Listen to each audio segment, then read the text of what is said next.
All right, this is part 2 of the business aspect of things. And so where we was leaving off was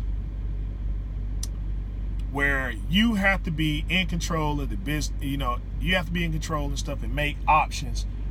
If there are no options and stuff available where they're saying, okay, we don't have any freight and stuff today. You know, you have to be maximizing. You have to be maximizing your potential every single day and stuff in order to ensure that, you know, you're making money, because at the end of the week and stuff, you know, they're going to have fees that you're going to have to pay. And, you know, a lot of times and stuff, you know, people don't make that marker. Because of that and stuff, you know, they fall in the hole. They fall in the hole and stuff, you know, you get tired of that. About 2-3 weeks of being in there, you're not making any kind of money. You know, you're just going to wind up just throwing in the towel and stuff like that. But meanwhile, the loads and stuff that they did, you know, people, they got to ask the questions. How is it that you're always in the hole and stuff, but then the company's still doing fine, regardless of the fact that you might have, I don't know, 75% of the fleet in the hole, you know, in the negative. But yet, you know, business is still doing fine. You know, they're still bringing in new equipment, you know, better equipment and so on and so forth, you know. The equipment of the day and stuff, you know, they're raising up the fees on it. How are they able to do that? And that's because, you know, everything is worked out through those contracts. You know, you have a contract with this, you have a contract with these particular people, those particular people, so on and so forth and stuff. You know, once that contract is signed, that's that. It's just like getting phone service, you know, back in the day. You know, you had different type of phone services and stuff. You had a 200-minute plan, a 500-minute plan, a 1,000-minute plan and stuff. And so, you know, that's what these contracts and stuff consist of when they go to these customers. Except, you know, instead of minutes, they're doing loads. And so this particular customer, they got this contract with this guy here and stuff, and they saying, well, I'm pushing out 5 loads a day, and they're going over here. So the company has to make sure and stuff that he has 5 trucks and stuff available.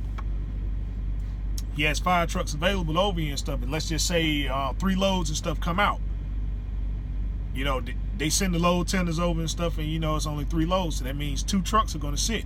So that means that those 2 trucks now are going to and stuff are going to have to wait till tomorrow and stuff. You'll be put on, you know, hopefully you should be the first ones and stuff to move.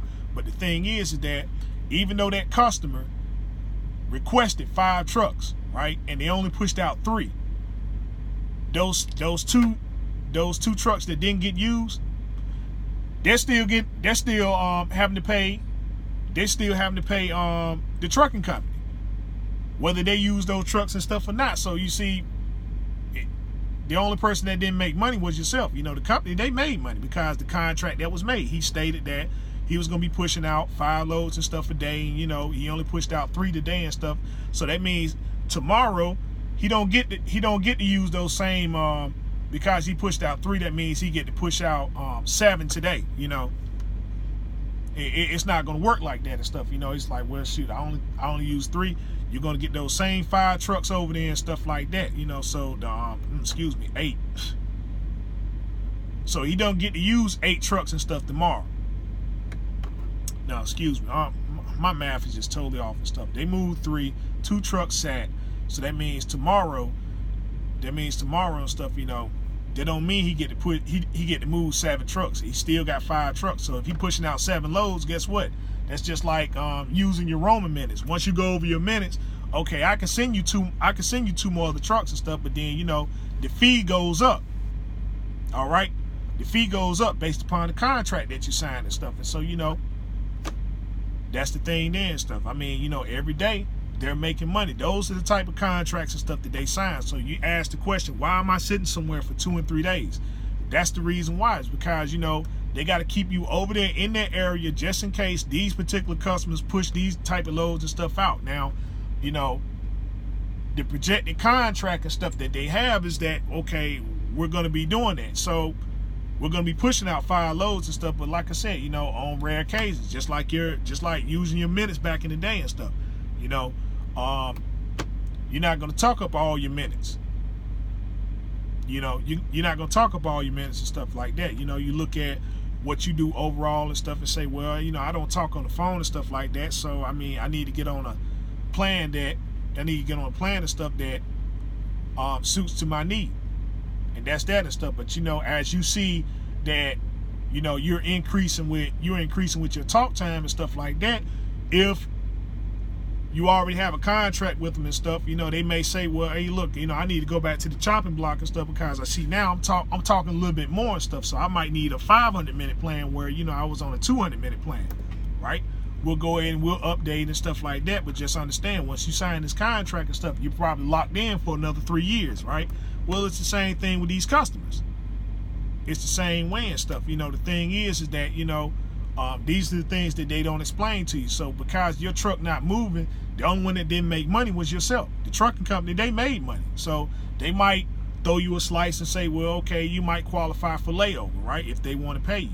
If you're with that type of carrier, but under that type of contract, they're saying, well, hey, no loads come out and stuff, we're not going to pay for no layover. We're not going to pay for no layover because we did everything in our power to try to move you. And the reality is and stuff they don't want to tell you is that, hey, this is the type of contract that we got. There was 3 loads, 10, they was projecting 5 loads to come out and only 3 came through. So, we got to have 2 over there tomorrow and stuff, to start the process back over again. So, the best we can do is put you on the list for tomorrow. And that's that. So, they move things and stuff strategically and stuff. That's the business aspect of things. Now, the employee aspect of things, they saying, well, you gotta multitask. You gotta learn how to speak to drivers and make sure that they don't get, that they don't get bent out of shape and stuff when they receive news and whatnot and stuff. And report back everything and stuff that this driver is doing, because there may be a potential of him quitting, right? And so you have to keep his morale to a point to where he's a part of this business and stuff, when in reality and stuff he doesn't have anything to do with it. He's still a company driver. So that's why we coined that term, glorified company drivers. It's not to put anybody down and stuff. It's just to say that, well, that's what you are at the end of the day, a glorified company driver. And people think that phrase and stuff is something derogatory, putting somebody down. That's just what you are, at the end of the day. Because see, if you was a company driver and stuff, then they would just go ahead and tell you, okay, you qualify for layover and stuff like that. You're still gonna be sitting. And we still want you to do this particular load and stuff like that, and that's that. Lease is the same way. If they got these contracts and stuff, that's what they're gonna do. If they don't give you the option to say, well, okay, he only pushed out 3 load tenders and stuff like that, but I need to make some money, so let me see if I can find something. Let me see if I can find something stuff that's equal to the money that this guy's paying. What he's saying is that, hey, look, they're paying for 5 trucks, right? And they only pushed out 3 loads. But I'm still getting paid for the 2 trucks that didn't get moved, that didn't get used. He still got to pay me regardless. So, like I said, I made my money, and my thing is, it's not that important for me to move you out of the area and stuff. That just means it makes things easier for me tomorrow. So now only thing I have to do now is look, instead of looking for 5 new trucks, I got 3 I gotta look for, because the 2 that he didn't use today, now you're over there tomorrow, right? Now you're over there tomorrow and stuff, is a checkmate again, And so, I mean, that's how things and stuff work, man. With those type of carriers and stuff there. So,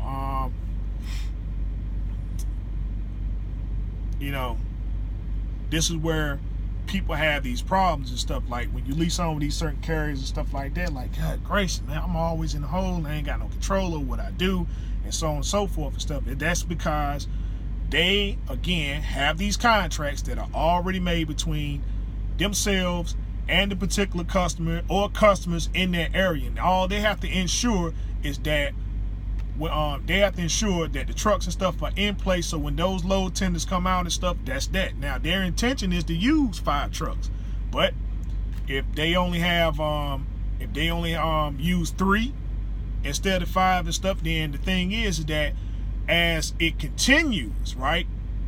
As it continues and stuff, and the contract is up, then what the customer has to do, he has to do this assessment and come back with the come back to the truck company and say, well, you know what, a lot of times I thought, I know I signed up for this plan right here and stuff, but I need to cut back. So now they know to send 3 trucks and stuff over there and stuff. So you're no longer gonna get paid for 5 trucks, if 3 load tenders come out, because the contract now is based upon 3.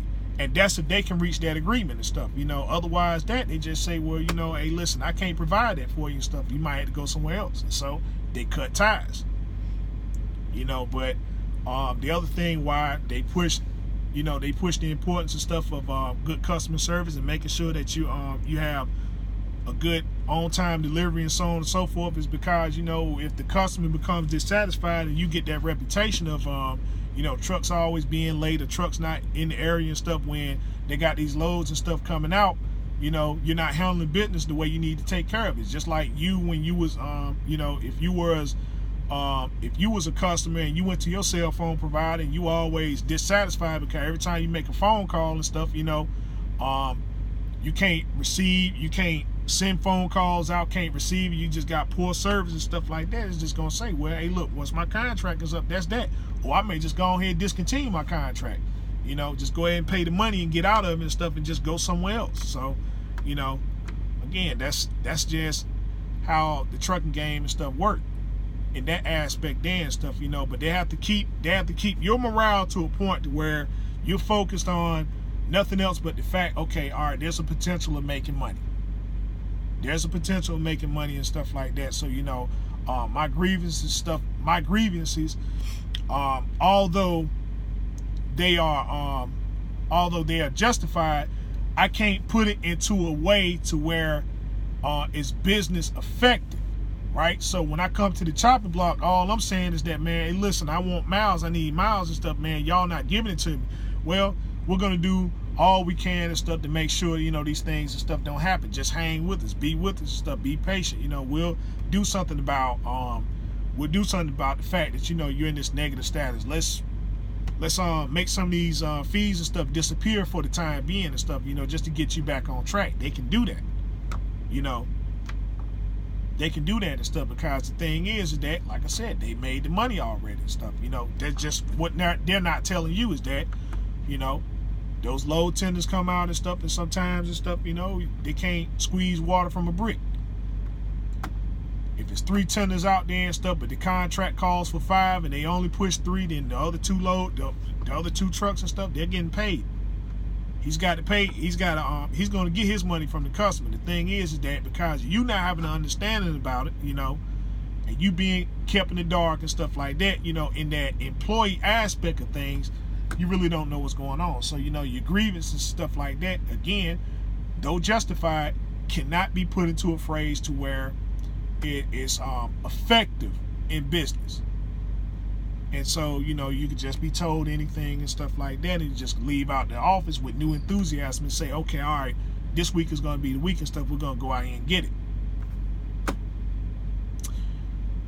So, again, I hope that shared some light and stuff about the business aspect of things. I hope I didn't jump too far or left anything out and stuff. If I did, feel free to hit me up in my comment section and stuff, or if you want me to go more in depth about it and stuff, feel free to give me a phone call and stuff. I just say that if you do call me, let it be about the industry. My information is up there on the page and stuff to get a hold of me.